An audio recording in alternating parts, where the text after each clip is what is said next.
Hello and welcome to continued coverage of Trinidad and Tobago's response to the outbreak of COVID-19. And in this program, we ask, how are the individual sports coping with the changes? My name is Vidya Ramphal, and tonight we'll have responses from important figures in cricket, football, golf, and volleyball as we find out how can these sports survive the pandemic. We're bringing you live coverage on TTT and at Talk City 91.1 FM, as well as on TDT Live Online on Facebook.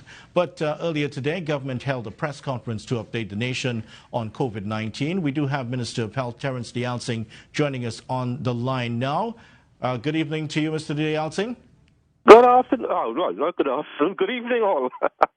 Yeah, thanks so much for joining us You're here welcome. now.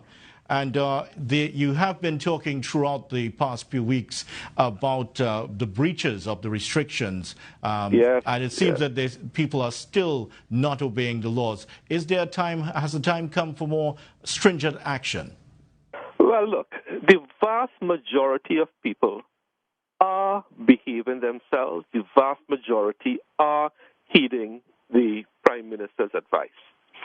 But the problem is, it just takes one irresponsible person or group of persons or business owner to change the entire picture overnight and start what is called community spread and bring the whole thing crashing down. So I would have spoken at the press conference about a particular school in Powder Magazine. So what they did today was reckless, absolutely reckless. Now, We don't need to have a law or to beat people over their heads to tell you that opening your preschool, putting babies or children into that situation together is not good. It just takes one reckless individual or group of people to bring the whole thing crashing down. So again, we are appealing to people to behave responsibly because your actions will cause somebody else's death, and you wouldn't like that for yourself. Do unto others as you will have them do unto you should be the motto we should be adopting now. Definitely, but having said it that, is. Yes. Most people are behaving themselves. It's just a minority. And I spoke to the Minister of Education, and he said this: the private schools seem to think that the rules we are applying don't apply to them. That is only meant for the public schools. This is meant for all places of learning, as the Prime Minister has said, from nursery to tertiary. Shut down. Shut down from nursery to tertiary. This is not a time to think about money and school fees. And certainly, I'm sure that message has gone out loud and clear. Another one of the aspects. I don't know, because there are some private schools for whom the message isn't getting through. And I'm going to be very hard. All they are thinking about is the loss of fees. Yes, it certainly seems to be that way. Now, in some news coming to hand here, as you talk about the responses and the possible responses, we have learned that St. Lucia has declared a state of emergency after the discovery of, I believe, 3 cases. What's your reaction to this? And I know people are considering if Trinidad and Tobago will get to a situation like that anytime soon. Every country, as I said from the very beginning, every country has to look at its own risk profile and take whatever steps they deem fit. The Prime Minister has been guiding this country steadily through some uncharted waters since January. If we all listen to the Prime Minister and heed his warnings, we will get through this, not unscathed, but relatively unscathed. So far, the public health system has held up. We absorbed 68 people. We are the only country to have had a group of 40 positives at the same time and absorb them into our healthcare system with no fuss. But as I keep saying, that is a very hard-fought victory. Don't take it for granted. So we passed that first major stress test. No other country in the Caribbean had that type of stress test put on it. We passed it, 40 at the same time. The regular healthcare system goes on, but it just takes one irresponsible person, one irresponsible school, one irresponsible group of people to bring that whole thing crashing down, because then you will get community spread, and then thousands and thousands of people will descend on your healthcare system, and we won't be able to cope.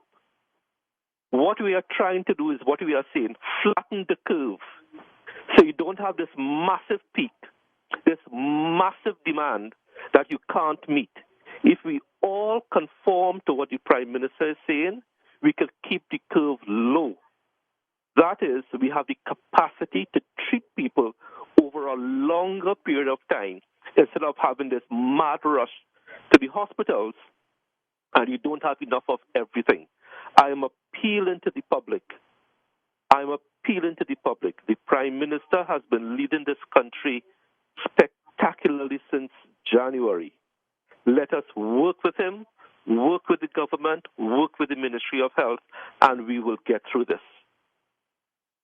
Your time is precious, so we just have one more question for you. Sure. You talked about the system itself. What can you say to allay the fears of those who feel that the system is not ready for what will come? Well, I just said we are the only country in the Caribbean that absorbed 40 positive cases. That tells you the system is ready. Is the system ready for 10,000? No. No system anywhere in the world can cope with 10,000 because that is a peak. That is not flattening the curve. And that is why I am urging the population to be responsible. No healthcare system anywhere in the world can cope with a sudden influx of 10,000. No healthcare system has that type of redundancy built into it. But we are the only country in the Caribbean so far to have absorbed 40 as a group. The regular healthcare system has gone on. Everybody goes to Port of Spain, San Fernando, Arima, as usual. That is a far cry from what is going on in Italy, Spain, and the great United States. So let us appreciate what we have. Let us appreciate our healthcare workers. We are in this together, but your recklessness impacts on my health. And that is the message I want to get across tonight. Thank you very much, Minister. And the message of being will resonate throughout this evening and beyond. Thanks very much once again for joining us, the Minister of Health, Terence Dialsing. Coming up, we'll have some more coverage of what's happening in sport and how sports in Trinidad and Tobago is adapting to the outbreak of COVID-19. That's coming up next after this break.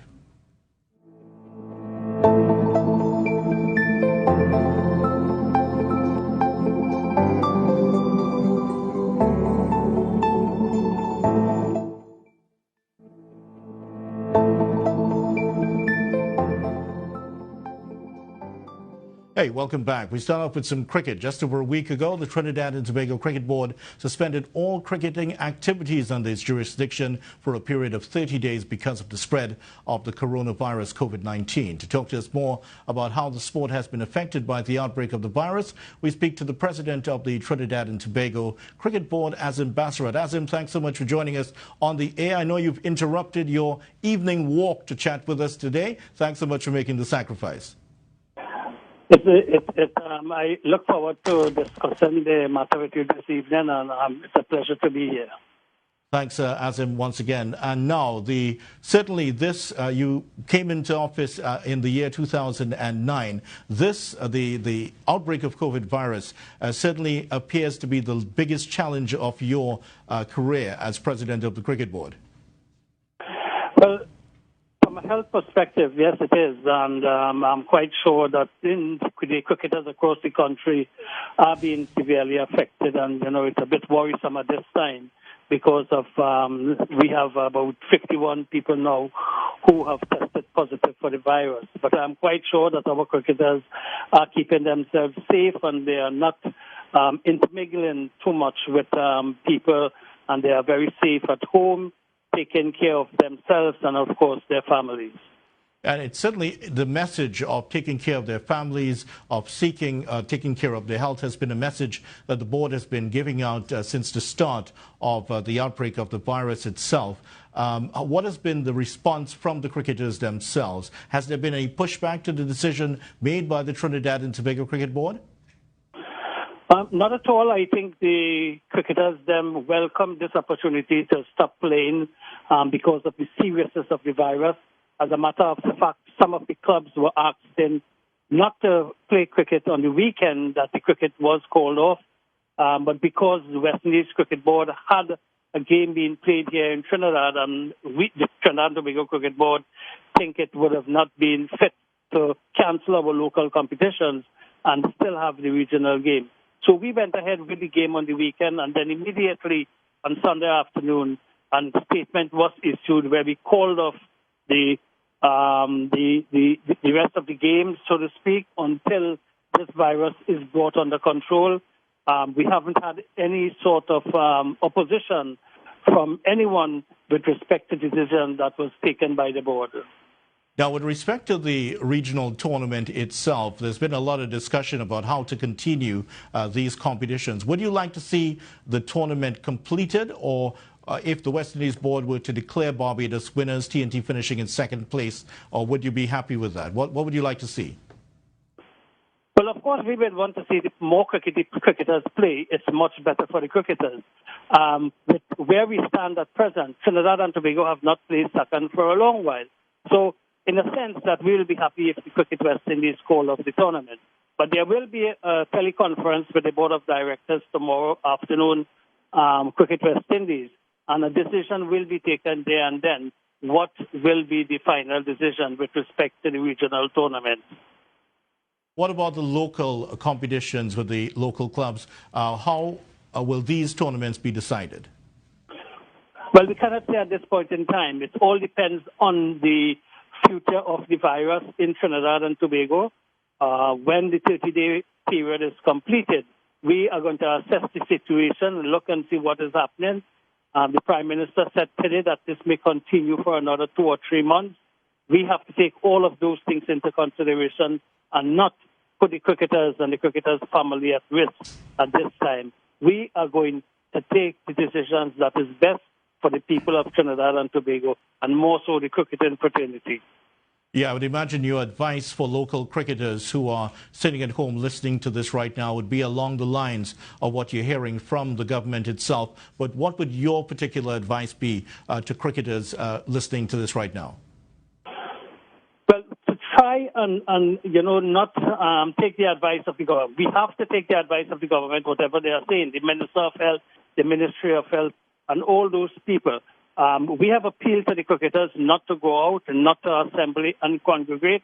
We have asked clubs, not to practice. Yesterday, one of the clubs called and we were speaking, and they had indicated that there's a few people who was training at the ground, a particular ground.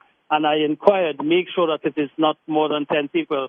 The gentleman told me it was only 5 of them. But still, we felt that, it doesn't make any sense at this time to be going at the various grounds. We will prefer that all the regional corporations and the grounds that falls under the different authorities, if they can close the grounds so they can prevent people from assembling at the recreation grounds across the country. We do not want people, as the plea and the call has made on several occasions, we do not want people to congregate, and the best thing to do at this time is really to stay at home. I am staying at home.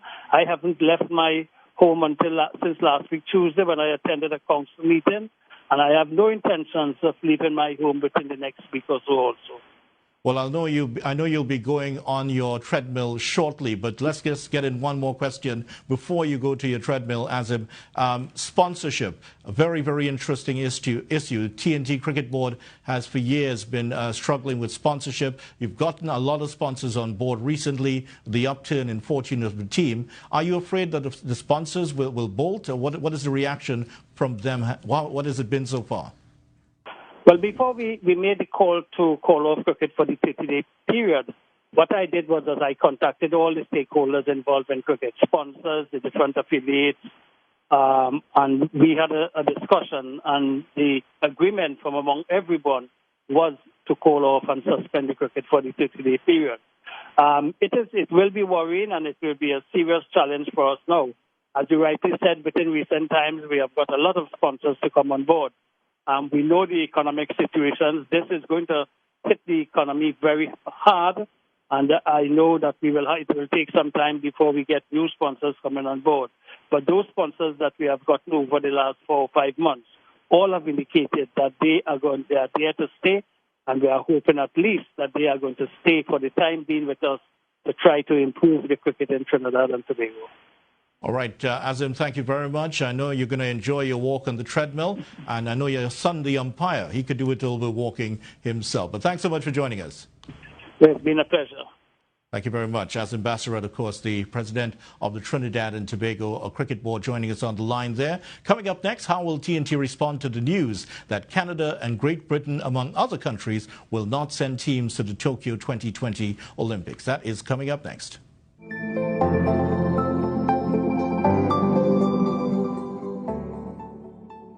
Welcome back. Today, Great Britain said they would not send a team to the Tokyo 2020 Games if the spread of the coronavirus continues as predicted.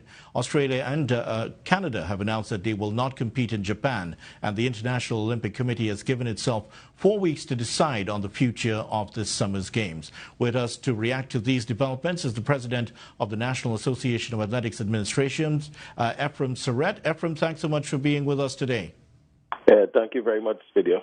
And on those particular developments, how do you react to the news of these 3 countries pulling out? And there will be more, I'm sure. Of course. I think this is a year that sports, we wouldn't see any sport at all this year, just like how the U.S. collegiate system has, shut down basketball, track and field. I think that we are in for a year where we wouldn't have any sport at all. Now, how do you read between the lines of what we're seeing from these countries? Now, just last week, there was the meeting we had talked about on last week's program. The IOC pretty much put it in the court of Japan, saying that they would have to suspend or postpone the games. And Japan was very bullish, saying that they wanted the games to continue. Now, is this the larger countries trying to influence and to influence Japan's hand, and of course the IOC also here? Of course, and we have to put athletes and officials, everybody's health first. A lot of money would have been invested in over the last 8 years or so in preparation for the games, but we have to be bigger than that and respect the health of individuals. My view is if the games are going to be held, and if it's even later. It wouldn't be an Olympic where you would show standing performances. Athletes are preparing and they're not too sure. So that the large countries indicating no lack of participation. The World Athletics boss Sebastian Coe calling for postponement. I don't see any Olympics happening in 2020. Very strong statement indeed. Now, this decision, if the decision is made not to send a Trinidad and Tobago team, that would be taking place with the TTOC. Would you see this happening within the next few days? Do you know if this particular discussion is taking place? Well, I would leave that for the president of the Olympic Committee to discuss. He would have been involved in a video conference last week where he would have had his concerns, but based on what was put out, presented by the IOC president, he would have supported. But I know as time goes on, there may be a change in heart, and but I would leave that comment and decision for the president of the Olympic Committee. Yeah, it is certainly a very fluid situation here. But from what you were saying earlier, that if it were perhaps up to you, you would not see anything happening in terms of the Olympics this year. No. I mean the NBA. I mean big competitions have been cancelled, postponed. I'm not seeing track and field for me. I may be wrong, but I might be biased. But in the Olympics, the Olympics is not started. The Olympics is not started until track and field starts. And I think the athletes themselves, if there is a competition, there will be few athletes going. It may be a situation where we had in 1980 when they had the U.S. boycott of Russia. So I really don't see that the Olympic Games will come off. Well, with the Olympic Games starting only when athletics, there goes your invitation to the next swimming meet, but we'll leave that where it is right there. Now, in terms of the athletes, how have they reacted to the developments with the teams, not Great Britain, for instance, and Australia, Canada not sending teams? Have they reached out to you? Have been any concerns from not only the athletes, but other administrators within the N3As about this issue? Well, the thing is, we have been reaching out to some of our athletes, those who are training outside. I know just last night, a lot of our college athletes, quite a few of them would have returned home last evening. And it is very uncomfortable to prepare not knowing exactly, what you're working with. So it is a whole periodization thing. There's no competition. The Diamond League may be shut down. So there's no competition. Similar for the Carifta Games.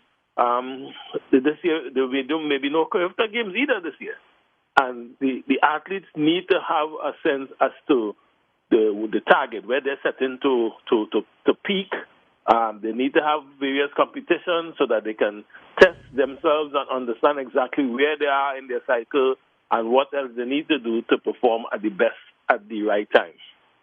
Now, just give us an insight into athlete preparation. You mentioned a little bit of it there, the cycles, the microcycles and the macrocycles and all of that.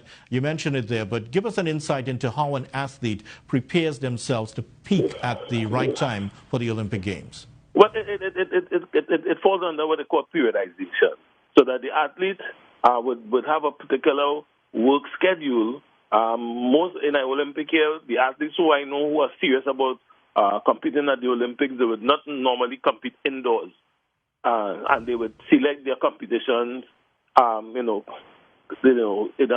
clear, smart way, so that they would not be.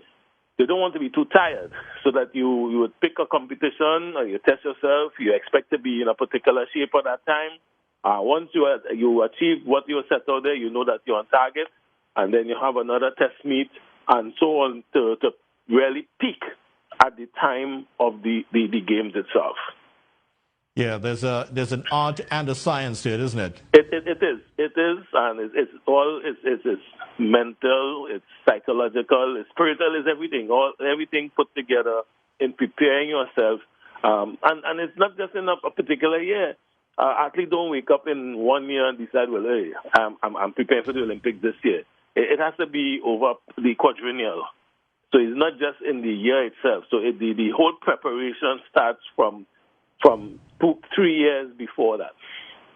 Well, as one former Olympian once said, you don't get to the Olympics by walking the dog. So certainly a lot of preparation goes into it there, Ephraim. Now, in terms of other issues surrounding the sport here in Trinidad and Tobago, we talked a little bit about the sponsorship issue. Have the sponsors had any further talks with you over the last week or so? Any concerns that they've been having? No, we haven't had any discussions with our sponsors. I think they understand what we have been doing. One of our programs that we have engaged in with our youth elite through the Michael Johnson High Performance Center, they have reached out to us and they have sent some work that athletes can do at home. So they'll send some videos and to the coaches so that they can, use that to still keep fit. So we haven't really had any communication with any of our sponsors, and I don't see anything changing because of no Olympics. All right. Now, one further question before we let you go, Ephraim. There's been concern among a lot of people within the administrations, governments all over the world about how young people are dealing with the situation. You may have seen on TTT videos of young people enjoying themselves in the United States on spring break. What can you say to the young sportsmen and sportswomen of Trinidad and Tobago in terms of what's happening with COVID-19? Well, I think we would have sent out a communication. The athletes have to understand the seriousness of this pandemic, and we are asking people. That's why we would have gotten the information from the MJP, so that people can keep fit. We need to adhere to all the protocols, all the restrictions that the government of Trinidad and Tobago is putting in place. I mean, just earlier in the news, they said we had some 9,000 people came in over the last 14 days, and people need to quarantine themselves and stay away. I mean, one of the athletes came in last night. I know his mother was well prepared, had him sprayed down and the suitcase, everything before he went into the vehicle. So I mean, some of us are really taking it seriously, while others not really understanding the seriousness of this pandemic. And it's great that you are putting out the message to help them in terms of understanding it better. Thank you very much, Ephraim, for joining us once again. Okay, thank you. And certainly we will be keeping in touch with Ephraim Surratt, the N3A's president, on these issues and more. Well, golf is up next, and let's go straight to golf, because it has virtually ground to a halt here in Trinidad and Tobago, and we're going to find out now how the sport is surviving in this next segment, as we say hello and welcome to Glenn Redhead, who is the vice president of the Trinidad and Tobago Golf Association. Glenn, thanks so much for joining us. Hi, Vidya. How are you doing? I'm pretty good. Now, usually around this time, you would be turning in your card with at least 5 birdies on it or so at whatever course you're playing on. But that, of course, is not happening because golf has virtually ground to a halt. You are absolutely correct, Vidya. Am I correct about the birdies or golf grounding to a halt? Maybe we'll talk about the birdies. But in terms of golf itself, the majority of the clubs are closed now. Actually, all of the clubs in Trinidad and Tobago have now been closed, totally. And, well, give us an idea of how this whole process came into being, because it was a situation where the clubs, I believe, are governed under the Public Health Ordinance Chapter 12, and let me read the regulations so people can understand. These regulations may be cited as the Public Health 2019 Novel Corona Regulations 2020 for the purposes and controlling and preventing the spread of the virus. It is an offence to operate a club as defined in Section 2 of the Registration of Clubs Act. And certainly, I think the golf clubs do fall under the ambit of this law itself. You are absolutely correct, Vidya. And we at the TTGA, we just have to follow the rules of the ministry and the WHO and our Ministry of Health. We have been taking instructions from them, also the Ministry of National Security, and we just have to follow suit. So actually, we have all the golf courses in Trinidad have been closed, and golfers they have been complaining a whole lot, but we have to follow protocol. Yes, definitely indeed. So the clubs are closed. There is no recreational play at all, and there's no practice going on the range or anything like that? None whatsoever. All that is happening now is that the maintenance crews have been working on the golf courses to hopefully keep them in shape for when we have gotten over this traumatic situation. And but as it is now, they are all closed. You cannot practice. You cannot even enter the golf courses as it is now. They are all shut down. Now, some of these courses are private courses, which makes it a little bit easier to enforce. What about the public courses themselves, where it's a little bit more difficult to enforce? Is that also being looked at by the TTGA? It has been looked at. The Chagramas Golf Course, which is run by is managed by the CDA, which is a part of the government, as you know, has also sent instructions to have the golf course closed. Their maintenance crew, as I said earlier, is still they're still working on the golf course, but no play is allowed. Britain Castle, the same applies to them. Pointe-à-Pierre, even though it's run by the government now, has also been closed. And as you know, Millennium Lakes and Mocha Golf Club, being private courses, they were closed much earlier. So as it is now, golfers are in a big quandary as to what is going to happen, but we have to go with the flow, and that's where we're at. No plays allowed on any golf course.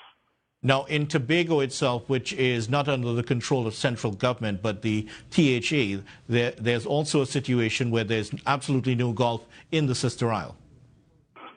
You are correct. Actually, I heard today that, unfortunately, I heard that some play was allowed on the Plantation Golf Course in Tobago. I am not sure what would happen by tomorrow, but I have sent some communication to them, hoping that they will follow instructions and that they would stop that procedure also. Now, of course, the golfers, as you mentioned, they aren't very happy with what is going on with their golf, their favorite sport. But what can you say to these people in this time? Because we really need to get this message across of how serious the situation is. If you would have listened to the Prime Minister's broadcast today, including the National Security Minister and the Minister of Health, I think it was very clear that there would be no gathering, there should be no gathering. And even though golf is a sport that is even being played, actually, quite a few of the golf courses in Europe are open right now, because they're saying that golf is the sport that you play apart from each other. You don't get close to one another while you're playing, and you should not gather at the end, because we really only gather at the end of the 19th hole, where we get together and shake hands and have a drink and so. But based on the information coming out of Trinidad, we are just going to follow protocol. Golfers are really going to suffer, but we don't have much of a choice. We have to bind our bellies and do as everybody else is saying, no gathering. And that's where we're at, Vidya. And just a final question to you, Glenn. You yourself, as a manager of the national team and a prominent player yourself, of course, you've represented the country after winning many tournaments away in Trinidad and Tobago here and representing us away. You must be certainly feeling the hurt of not being able to play your favorite sport. Oh, most definitely. I have actually been thinking of going to the Savannah to have a little practice. But again, we can't do anything other than what is being laid down to us by the ministries. So we just have to go with the flow, and hopefully this pandemic will end quicker than we expect. But until then, we just have to go with it. All right, Glenn, thank you very much. I know that you'll be hitting some golf balls in the back lawn, so the neighbors should get used to the odd golf ball or two coming across on their side. Thanks very much for joining us. Don't let out my secrets, Billy. Yeah? Yeah, so thanks very much again, Glenn Redhead, the Vice President of the Trinidad and Tobago Golf Association, for coming on with us, and golf definitely joining the list of sporting casualties of COVID-19. Coming up next on the program, the coronavirus has laid bare the volleyball courts around Trinidad and Tobago. We'll hear how one club is trying to cope. Coming up next.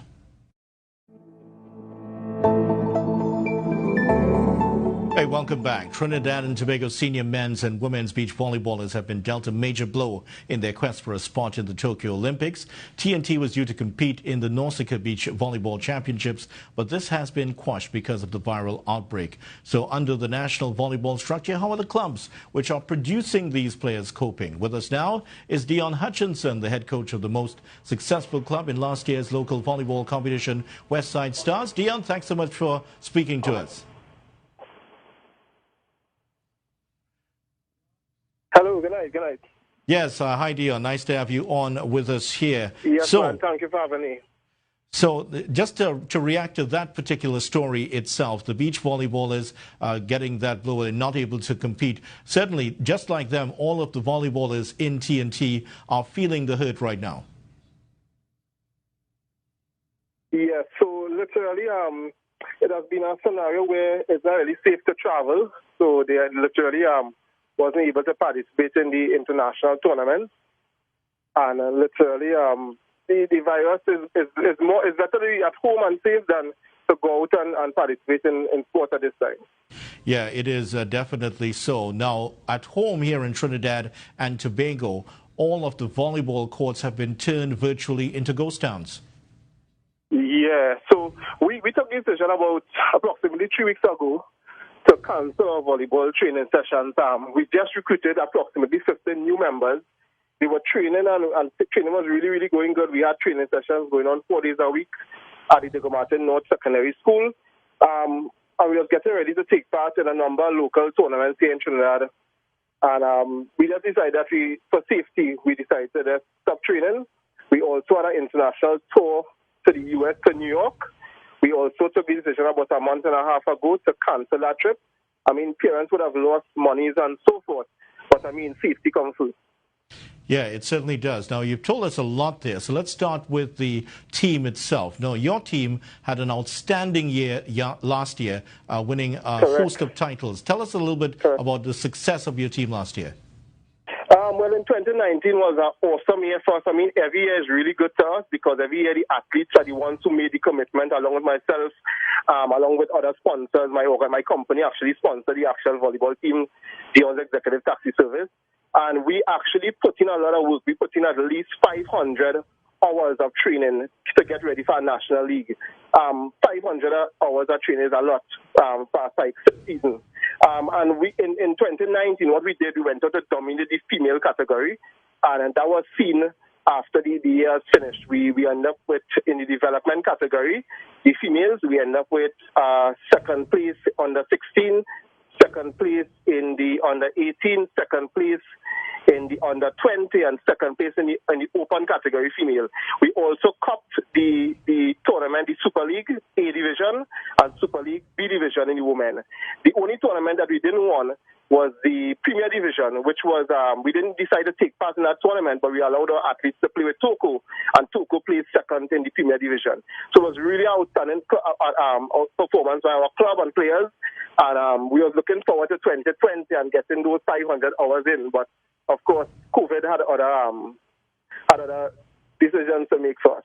Yes, certainly it was decided for you. Now, coming out of that wonderful season last year, what actually happened was that you had a flood of new recruits coming in, but now they've been left disappointed.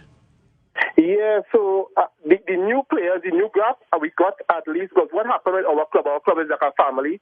So all our members that just took part in development tournaments who are secondary school students, and some of them, some older students, they've invited all their friends and family. We did a big membership drive. We got about 53 new members, most of them being the ages of 13 and 14, really tall athletes that would have, if not but, make the national under 16 and under 18 female teams. But again, with the virus coming on board, that literally shut down our training sessions. We are going to start back up doing something online soon because we need to keep the players active and engaged, and loving volleyball. Yes, so you're exploring the option of online training for your players. Of course. Yes. And how are these plans shaping up? So I'll say what we actually planning to do is register a Zoom account, and then from registering that Zoom account, we're going to have some training sessions with physical, and we're going to have some training sessions with volleyball. We're going to use other stuff besides volleyball. We're going to use football. We're going to use netball, any sort of ball. I'm going to also show the athletes how to make their own ball using a cloth and some stuffing. And we're going to make volleyballs, and we're going to keep those touches going. Now, you also told us earlier that there was a tour that your team would have organized, and several people had put money into this already.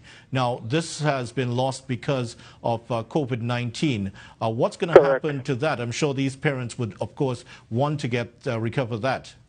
Yeah, so we are in the process this month, and we are going to pay out all the monies that we have remaining. Of course, we will have spent money already, some of the funds already in the tour. Plan of the tour, because the tour was planned since last year, September. So, I mean, we will have spent some money already, and we're going to refund parents. I would say close to 80% of their money that they invested. But it's going to leave parents at a shortfall, and we hope to either do a volleyball tournament or some kind of fundraiser event or some kind of activity where we could get some sponsorship so we could kind of get back those funds for parents. We don't plan to just let it go down the drain. So we plan to get back those funds somehow or the other to give to parents. So we're going to refund 80% of the money that they put out back to parents this month and coming year. So you've given us a very good insight into how clubs, how your club in particular is struggling with the advent of COVID-19. What are you hearing from the other clubs out there, and how are they struggling to cope now that the virus has come, everything has come to a standstill? Well, there were a lot, as I said, there's a lot of club tournaments and activities gearing for 2020 because 2019 was a very exciting year. I must take the opportunity to congratulate Damian Stewart and his team in terms of hosting a good national league. It was very, very exciting. It had a lot of banter, I'd say, everybody wanted to win. A lot of clubs came out, but because of the COVID-19, two clubs that was in particular was hosting tournament, which would have been Glamorgan. They would have a tournament over the Easter weekend. That tournament had to be cancelled or postponed. Challengers Volleyball Club also had a tournament. Similarly, they would have been postponed. UE had a tournament. All these are tournaments that we were going to take part in. UE was going to have a tournament in May. That is so far has been postponed also. So we're just waiting for the COVID-19 to see how best we could reschedule, hopefully, these tournaments and we could participate at the different tournaments. The Volleyball Federation, however, they just finished their registration process with the clubs, and I believe most of the clubs would have registered. Even if there is an international National Volleyball Federation tournament this year, we opted out of that tournament this year, so we allow other teams to get some success, and we are going to focus on development and send our athletes to the national teams.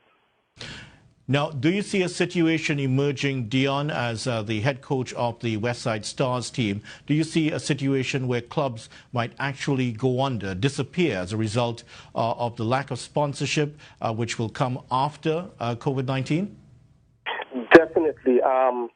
Clubs are run basically out of the pockets of most coaches with a few sponsors on board and that kind of thing. And it's definitely, for example, a business like mine, I have a taxi service and a car rental, and if my business don't really pump money into the sport, into volleyball, my club would not be able to function.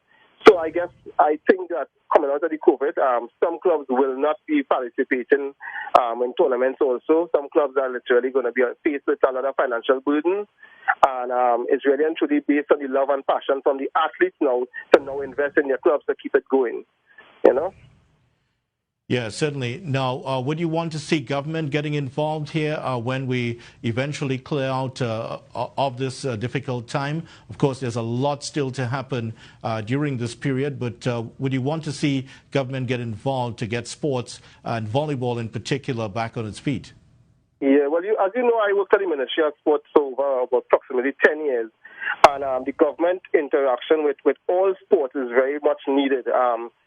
I would say that as a result of many things that transpired through the Ministry of Sports, most of the programs, the community outreach programs, has been crashed for a number of years now, being based on the economy and all of that.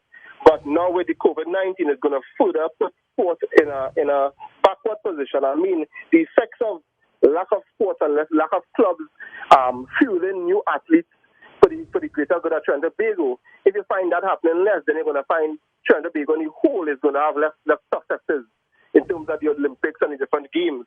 So I think the government definitely needs to pump some money into sports, to literally jumpstart sport again by creating some long time we used to have women and girls in sports and national sports festival. I think programs like that will help jumpstart sports after the COVID-19 to get ready for people to feel energized and want to take part in sports again.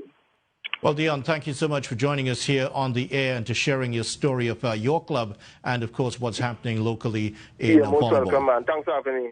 Thanks very much. Speaking to Dion Hutchinson, the head coach of the Westside Stars, the most successful club last year in local volleyball. Very interesting picture has emerged. All of the sports are struggling and everyone is feeling the hurt And certainly it's a difficult situation, but as the messages come through loud and clear, please observe all of the guidance from government.